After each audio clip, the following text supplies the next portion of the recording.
Hey everyone, and welcome back to the channel. It's that spooky time of year again. And what better way to get into the Halloween spirit than with some truly disturbing tales? Forget the made-up monsters. Today, we're diving into 3 real-life incidents that'll send shivers down your spine. These aren't your typical jump scares, but the kind of stories that linger, making you question what's lurking just beyond the shadows.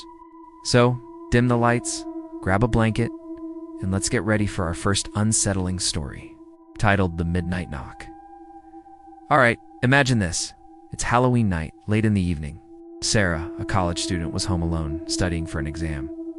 Her parents were out at a party, and the house was quiet, save for the distant sounds of trick-or-treaters winding down. Around midnight, she heard a faint knock at the front door. Not a loud, urgent knock, but a soft, rhythmic tap, tap, tap. Her first thought was that her parents had forgotten their keys, but then she remembered they always used the garage entrance. Hesitantly, she peered through the peephole. Nothing. The porch light was on, but no one was there. She figured it was just some kids playing a prank and went back to her books. A few minutes later, the knocking started again, louder this time. Tap, tap, tap. More insistent. She walked back to the door, heart pounding, and again checked the peephole. Still nothing. The porch was empty.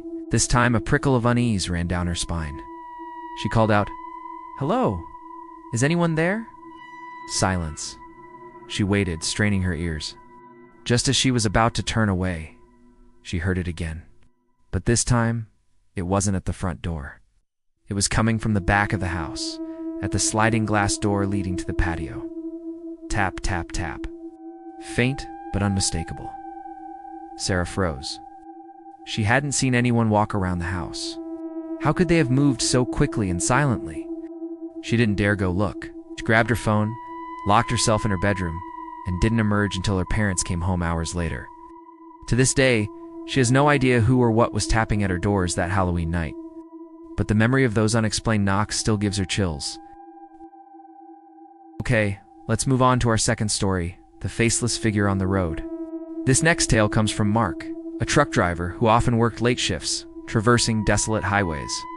This particular Halloween, he was driving through a particularly remote stretch of road in the early hours of the morning, far from any towns or streetlights. The fog was thick, reducing visibility to almost nothing. He was already feeling a bit on edge, the isolation and the eerie glow of his headlights cutting through the mist, creating an almost surreal atmosphere. Suddenly, through the swirling fog, he saw something in the middle of his lane. It looked like a person, standing perfectly still. Mark slammed on his brakes, his massive truck shuddering to a halt just feet away. His heart was hammering. Leaned forward, trying to get a clearer view. It was indeed a person, a tall, slender figure dressed in what looked like old, dark clothing. But what really made his blood run cold was the fact that the figure had no face. Where there should have been eyes, a nose, a mouth, there was just a smooth, featureless surface, like an old, worn mannequin head, but distinctly organic. And it was just standing there, unmoving, staring directly at his truck, or rather, at the space where his headlights met its face. Mark felt an overwhelming sense of dread. He couldn't move. He just stared back, paralyzed by fear.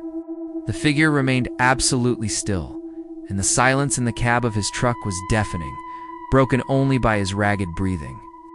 After what felt like an eternity, but was probably only a minute or two, Mark decided he couldn't stay there. He slowly, carefully put the truck in reverse, keeping his eyes glued to the faceless figure. As he backed away, the figure remained motionless, still looking at him. Once he had enough space, he swerved around it, pushing the accelerator to the floor, not daring to look in his rearview mirror until he was miles down the road. He never saw it again, and to this day, he can't explain what he encountered on that foggy Halloween morning. He still drives that route, but never on Halloween, and always with a wary eye on the road ahead. The image of that smooth, blank face etched itself into his memory. And now, for our final, chilling story, The Children of the Woods.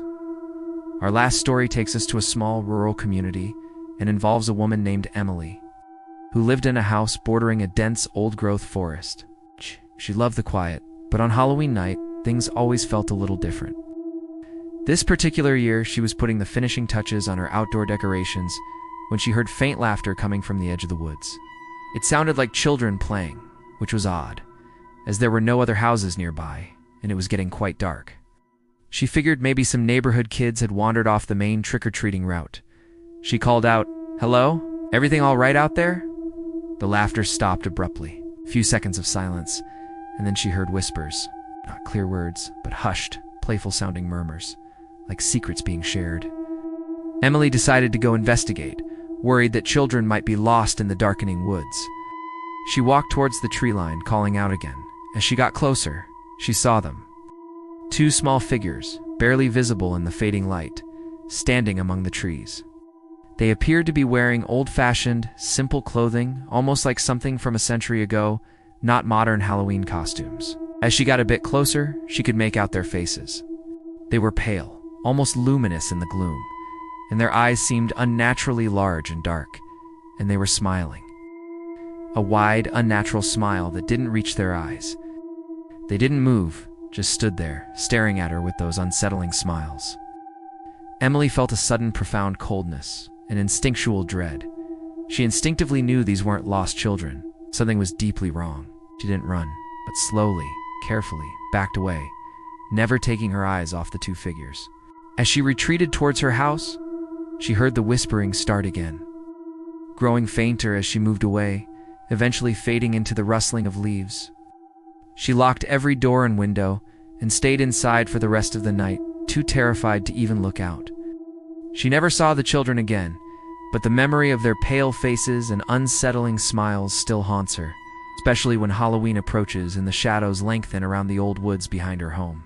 She moved shortly after that incident, so unable to shake the feeling that she was being watched whenever she was outside after dark. And there you have it, 3 truly disturbing tales to kick off your Halloween season.